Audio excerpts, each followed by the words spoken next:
Welcome to the Relationship Diversity Podcast, where we celebrate, question, and explore all aspects of relationship structure diversity, from soloamory to monogamy to polyamory and everything in between, because every relationship is as unique as you are. We'll bust through societal programming to break open and dissect everything we thought we knew about relationships, to ask the challenging but transformational questions: who am I, and what do I really want in my relationships? I'm your guide, Carrie Jaroslaw, best-selling author, speaker, intuitive, and coach. Join me as we reimagine all that our most intimate relationships can become. I never thought it was possible to intimately love two different people. Sure, I had friends whom I loved and felt closely bonded with. I had many family members whom I adored and felt a similar closeness with. I have two sons whom I equally love. But two intimate relationships? No way. I met my husband while exploring open relationships with my boyfriend. When I ended that relationship with my boyfriend, I thought I felt fulfilled and complete in that experience and was happy to go back into a monogamous relationship.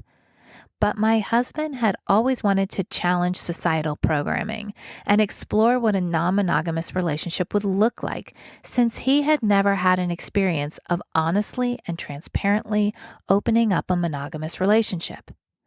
I was hesitant because the last time that happened, I found him and broke up with my boyfriend.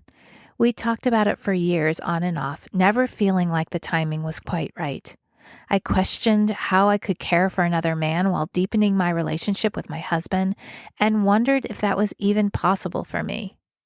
Until a man walked into my life, very unexpectedly. He came to see me for a bodywork session and we instantly connected. Through his description of where he needed bodywork, I could tell that he, too, was a massage therapist. We began trading massages and over several months remained purely professional, connecting a little bit as friends. I had started to develop an interest but never said anything about it to him and didn't even admit it to myself. Until one day, almost 4 months into our trade, I realized I had developed feelings for him. I went directly to my husband and talked to him about it, which was quite terrifying at first, but felt essential. This was especially important to me since my father had had an affair when I was 12 years old. I wanted to make a different choice. I opened the conversation like this. Remember how you've said that you feel like you could have feelings for someone else but still be completely committed and unwavering in our relationship? Well, I think I know what you mean. We spent many, many hours talking about it between the two of us before I ever approached my friend. And it has been quite a journey that I'm sure I'll go into more in future episodes. My husband and I have navigated the fears as best we can. Sometimes it feels expansive, and sometimes, honestly, it feels downright horrible. But at this point, the growth and benefits greatly outweigh the challenges and the discomfort. And through it, I feel like my capacity to love has grown exponentially. I feel seen, cared for, and loved, and not just from outside myself. In fact, the beautiful intimacy I have nurtured within myself has been the ultimate benefit from this experience. And now that I've gone through a lot of soul searching, it seems quite silly to me how we compartmentalize certain relationships and the idea of love in general to fit them into society's narrative. We are fed the belief that although love is limitless and is supposed to be unconditional, we're only supposed to love and commit to one partner at a time. And yet this has been drilled into the psyche of society for over 1,000 years. Restrictions on some kinds of love seems hypocritical. I think it comes from a scarcity and fear mindset, and I completely understand it. I was terrified when I went into this new relationship structure. There was no guidebook to tell me how to do it, even as right as it felt for my husband and me. Added to that is society's judgment of anything that's different than quote unquote normal, and it was almost enough to just stay in a monogamous marriage. I mean, it was a structure that was, perfectly fine expression of me, but I knew that it wasn't the fullest expression of who I could become. I feel very fortunate to have a partner who believes life is meant to be experienced and is willing to go through the uncomfortable and unknown to personally evolve. I feel doubly fortunate to have a second relationship with a man who is similar and committed to both communication and self-evolution. So in this episode, I'll take a deeper look at polyamory, why people choose this structure, the diversity within it, and the judgments that people who engage in this structure may face, all with the intention of moving from judgment to understanding. So polyamory means many loves and is just that, a relationship structure where each person involved is able to openly have more than one intimate, loving relationship at a time. While polyamory has similarities of open relationships in that it allows for experiences outside of a primary relationship, usually open relationships are limited to physical or sexual experiences. Polyamory allows for an emotional component, for there to be multiple loving relationships, heart-centered connections based in love. And while open relationships tend to focus on the sexual aspect, there may be some polyamorous relationships that have no sexual or physical component at all. Some reasons why people choose polyamory are, number one, it's how they orient. These are people who identify as polyamorous. Loving more than one person intimately at the same time is just a part of who they are, and for many has been who they have always been. I've heard time and time again, I was polyamorous before I even knew what that was. Number two, they feel that monogamy isn't natural. Many polyamorous people feel monogamy is restrictive and that limiting your ability to connect intimately with only one person feels unnatural.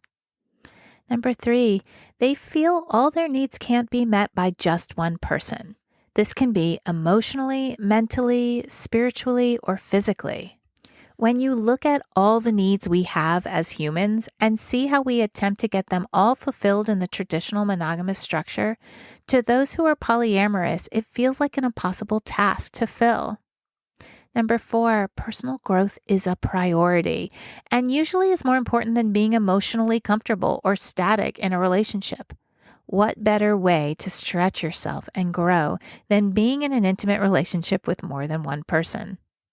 Number five, being polyamorous allows people to have different interests and pursue them with other people.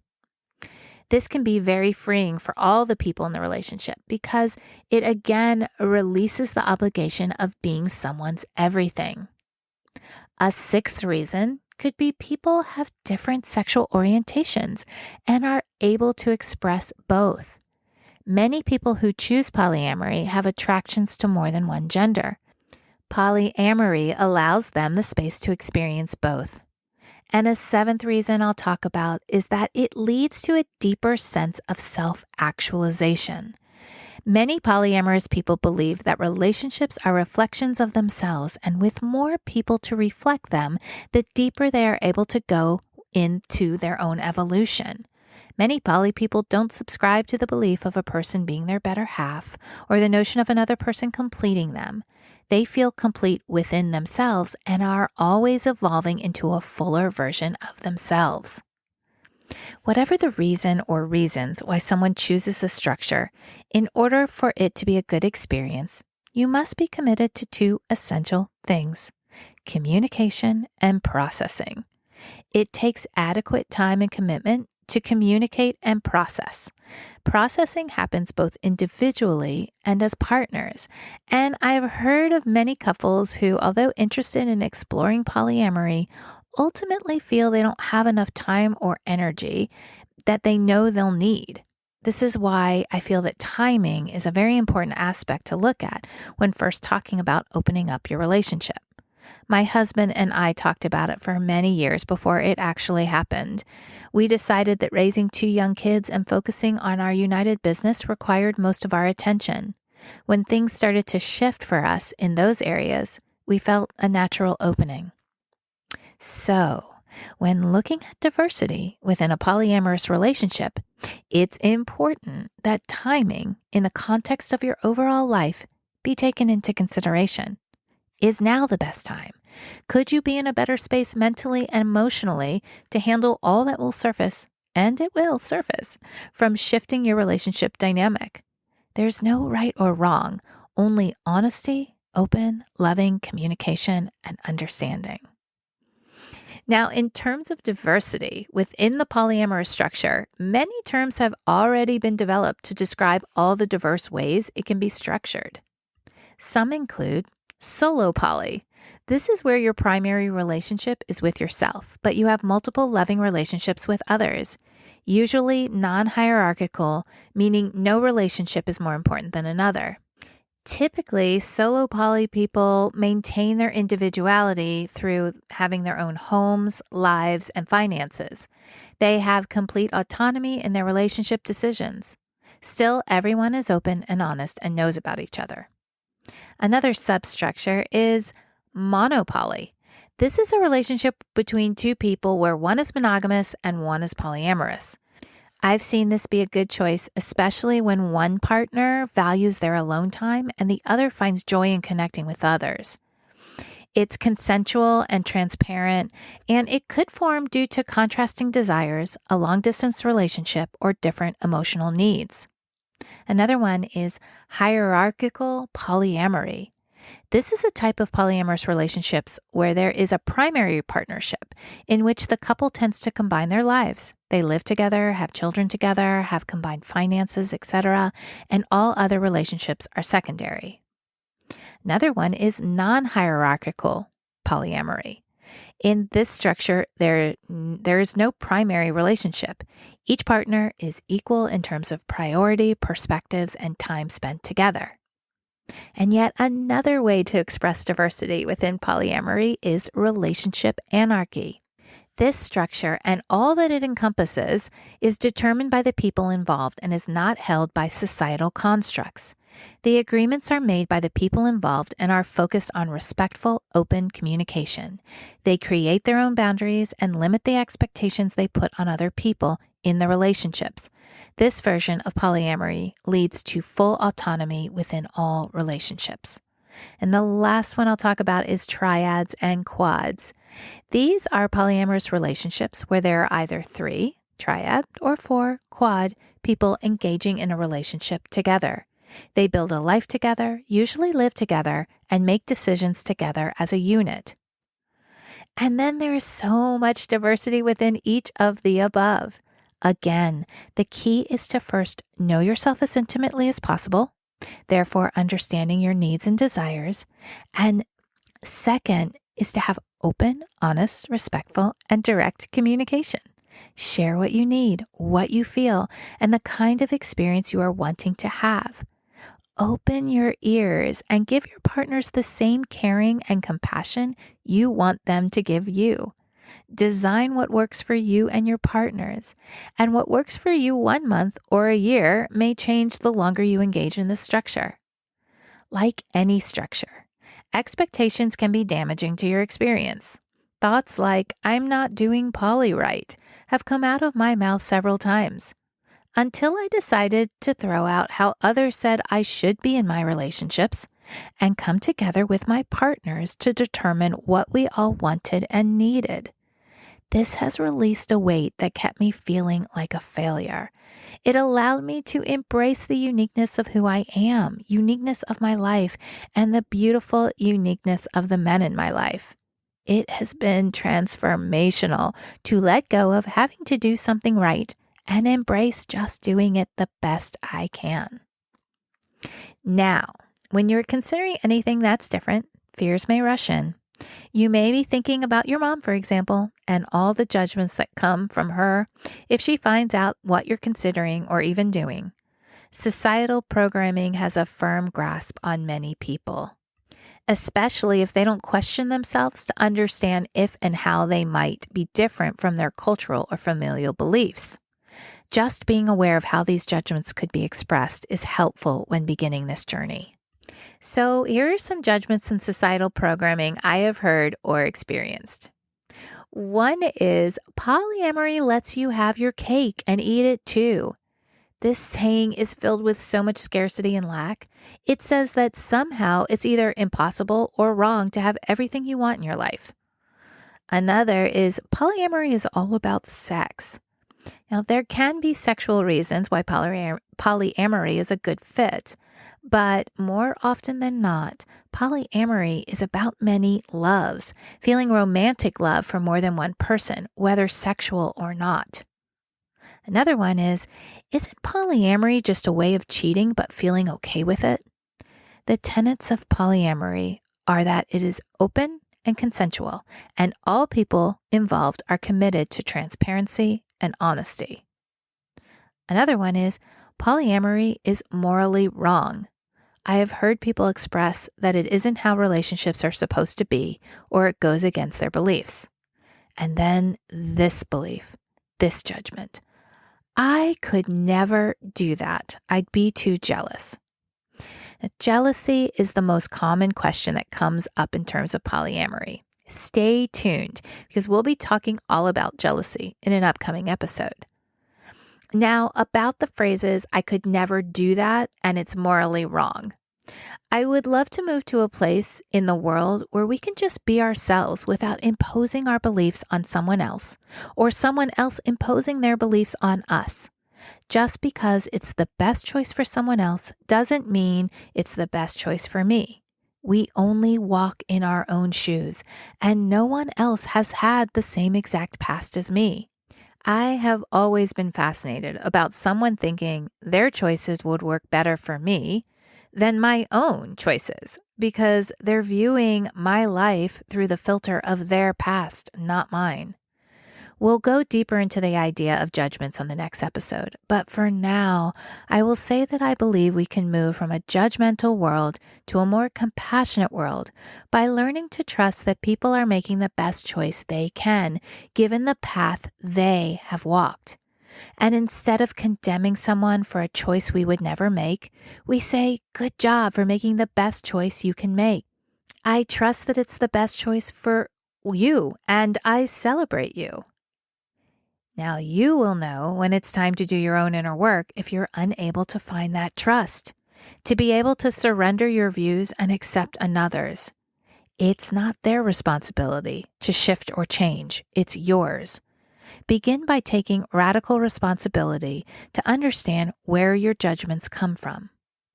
I celebrate you and I see you and hold the vision for you to be able to express your unique self in whatever way feels best for you in this moment. Stay tuned and stay curious. Thank you for listening to the Relationship Diversity Podcast. Want to learn more about relationship diversity? I've got a free guide I'd love to send you.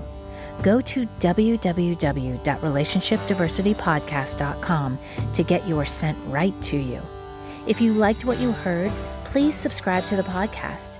You being here and participating in the conversation about relationship diversity is what helps us create a space of inclusivity and acceptance together.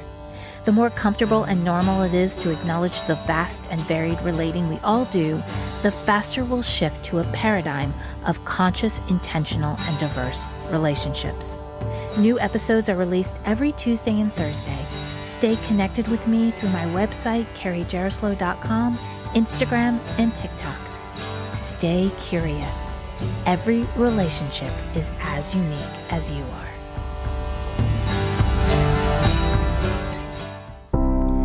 Wondering why you never seem to find lasting fulfillment in your relationships?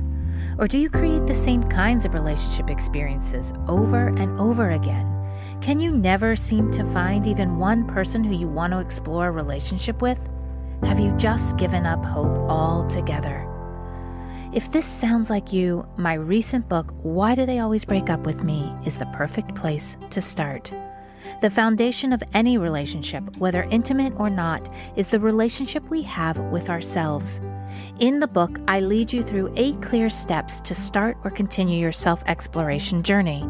You'll learn about the importance of self-acceptance, gratitude, belief shifting, and forgiveness, and given exercises to experience these life-changing concepts. This is the process I use to shift my relationships from continual heartbreak to what they are now, fulfilling, soul-nourishing, compassionate, and loving. It is possible for you. This book can set you on a path to get there. Currently available through Amazon or through the link in the show notes.